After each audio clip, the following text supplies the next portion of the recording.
2008 and late 2009, I was working for a company which launched the largest branchless banking implementation of Pakistan at that time in beta phase. We attracted over close to 250,000 users in 18 months of beta service, but unfortunately we felt we were ahead of time, we were ahead of the curve, but we launched too early, and more importantly we were not able to commercialize the service.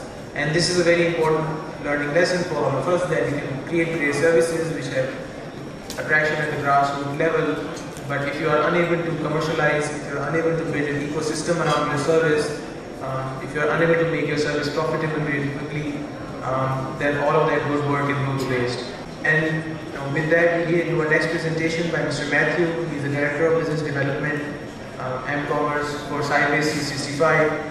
He has over 35 years of experience in IT, banking and mobile commerce, and very importantly, he was a co-founder and co-owner of a software company in Malaysia, Paybox, which Sybase acquired a couple of years ago. First they got into an agreement and then an acquisition, and so he has great experience of launching mobile payments and mobile commerce services across the region, and we are very grateful to hear from him about his experiences.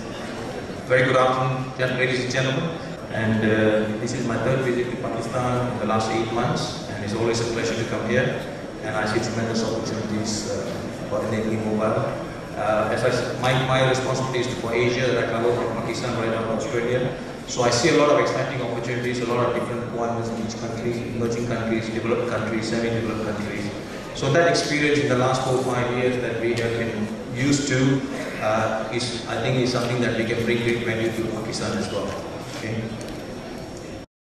My subject today is bringing mobile business to life. It is slightly different from what is heard in the morning. We talked about what can be done in emerging countries, what should be done in a country like Pakistan by the authorities. But I want to take you to the next level, where what is actually happening in the world today.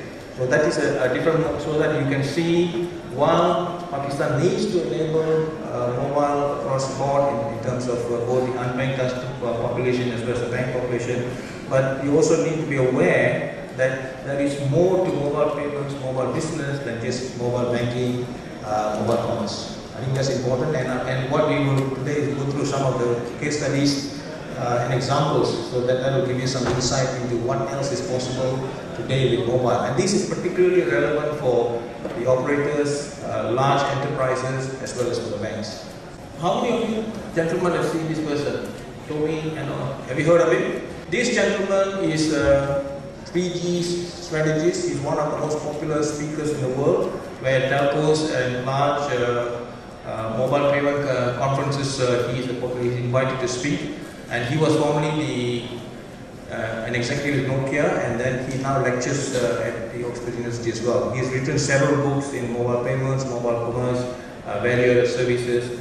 Why I put a slide up there is today is one, because we all recognize that mobile payments, mobile commerce is something that is going to be happening in the world, whether we like it or not.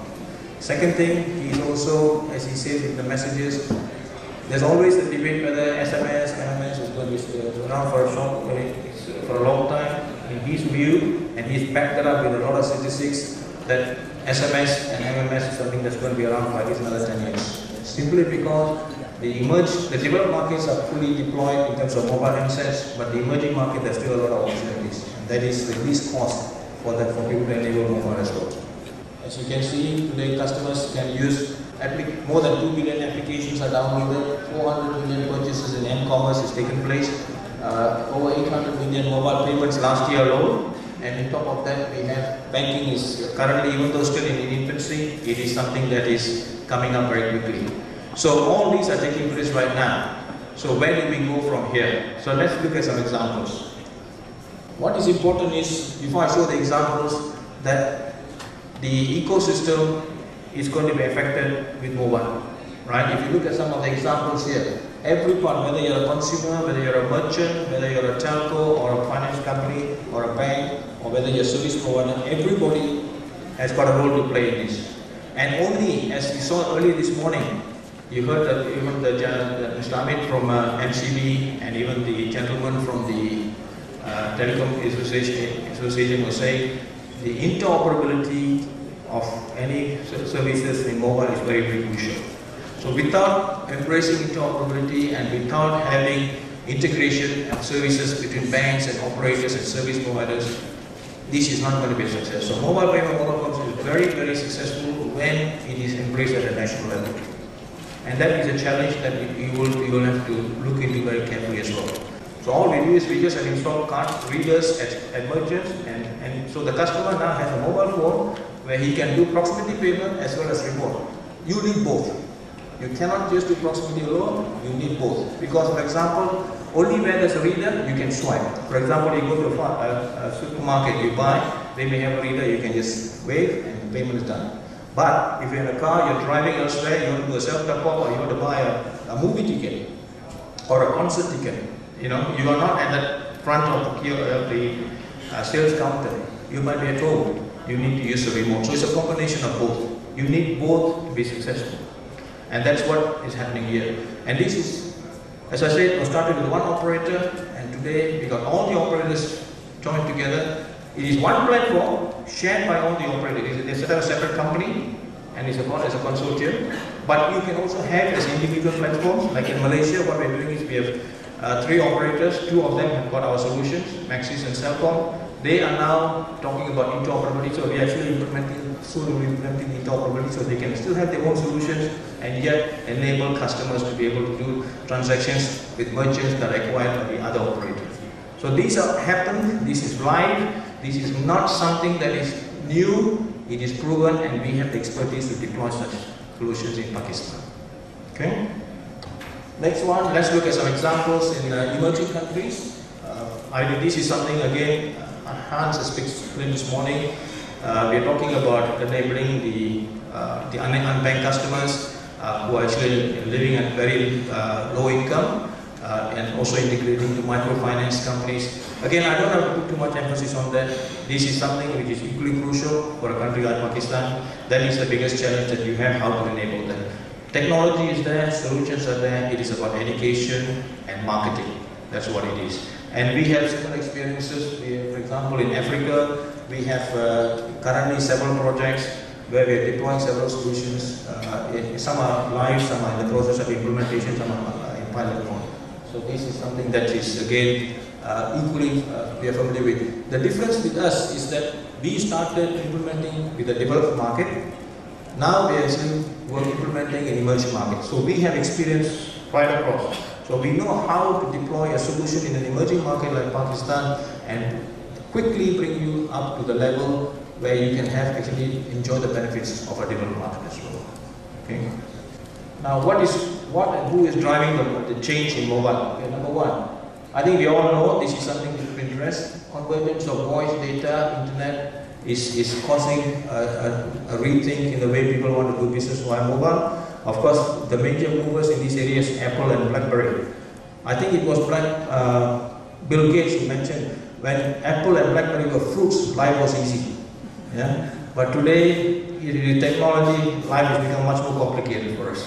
Okay? But that's a reality, and that's what we have to embrace. New and large businesses are investing in mobility solutions. I'll give you some examples how multinationals are embracing mobile solutions. Solution providers are offering incredibly sophisticated solutions. You've seen ourselves at Sybase, Abacus, you've seen Hans, Fundamo. We all offer very sophisticated solutions. As Hans was explaining earlier, in the early days, it was custom built for each customer. Today we have products off the shelf. We can just deploy it within 3-4 months and get the system moving. So this is where we are, and with a lot of rich functionalities as well. Operators are reshaping their business because operators are recognizing that voice and messaging is becoming stagnant, so they also have to look at new channels of revenue. So, and of course, in countries like Pakistan, as I said, it's only about 50% mobile enabled. There is a lot of opportunities for voice and messaging revenue for the operators. But I've shared pretty much with all the operators. I've gone to Islamabad, I've spoken to them. They all recognize this is a value-added services in terms of mobile payment. It's very, very crucial for them. It is important to them, and they are also looking at opportunities and how to embrace it as well. We need an end-to-end digital currency, and we need, at the end of the day, financial literacy, because you're basically going out to the unbanked, those consumers for whom this will be a first of carrying out a non-cash transaction. This is something that we should not ignore. A lot about interoperability. I hope this slide sort of like visualizes what really happens when you do not have interoperability. You have Bank A's card, which has, let's say in this example, 4 merchants. So they do a tie-up with the 4 merchants. Bank B comes along, they do a tie-up with the same 4 merchants. Bank C comes along, they do the tie-up with the same 4 merchants. And Bank D comes along, they do the tie-up with the same 4 merchants. Can you imagine how this would look like if all banks, the 16,000 banks that we have, did tie-ups with the plus 20 million merchants that we have? For Visa came out with a very simple idea. In our model, the cardholder simply makes a purchase. You go out there, you make a purchase at your retail favorite merchant. The merchant sends a message to the acquiring bank. The acquiring bank sends that message to Visa. Visa system recognizes which card was used here and accordingly sends it to the issuing bank of the cardholder. The issuing bank of the cardholder checks whether they should approve this transaction or not, sends it back to Visa. We forward it back to the acquiring bank to authorize the transaction, and the authorizing bank sends a message onto the POS machine in this case and approve the transaction.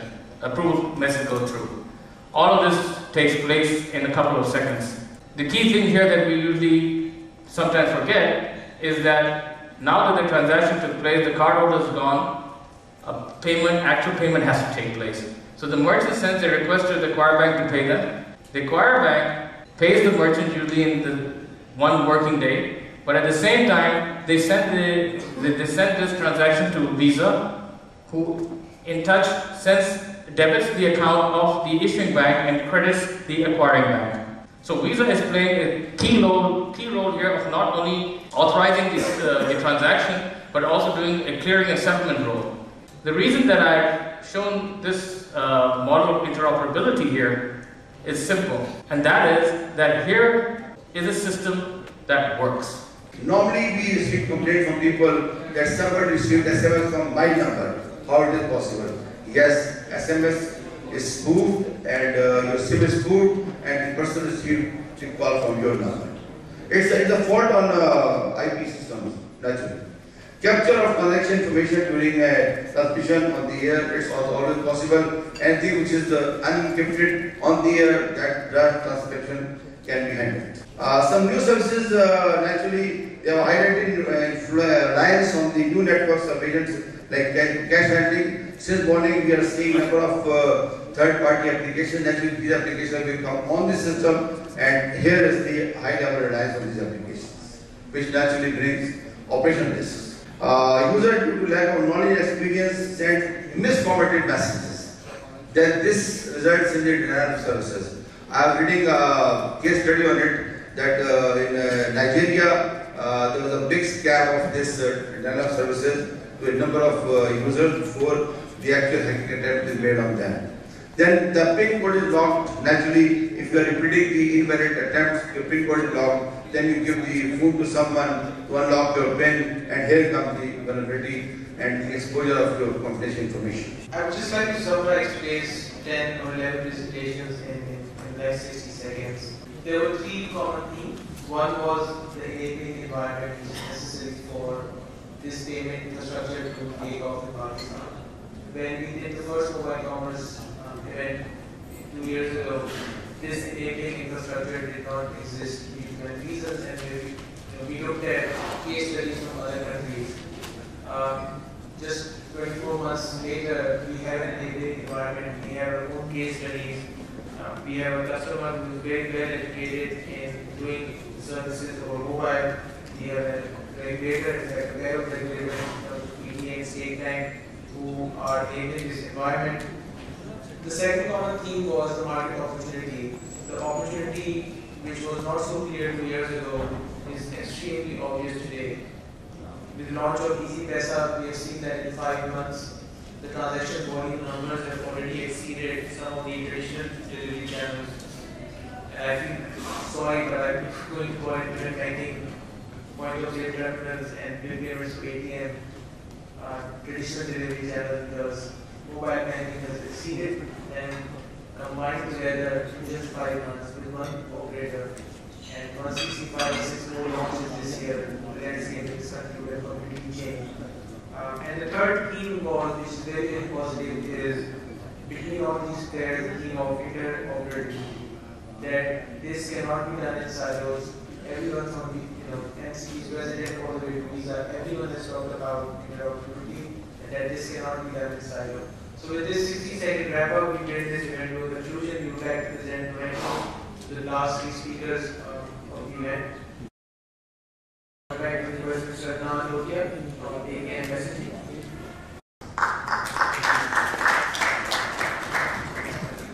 Mr. Ahmed Pasha.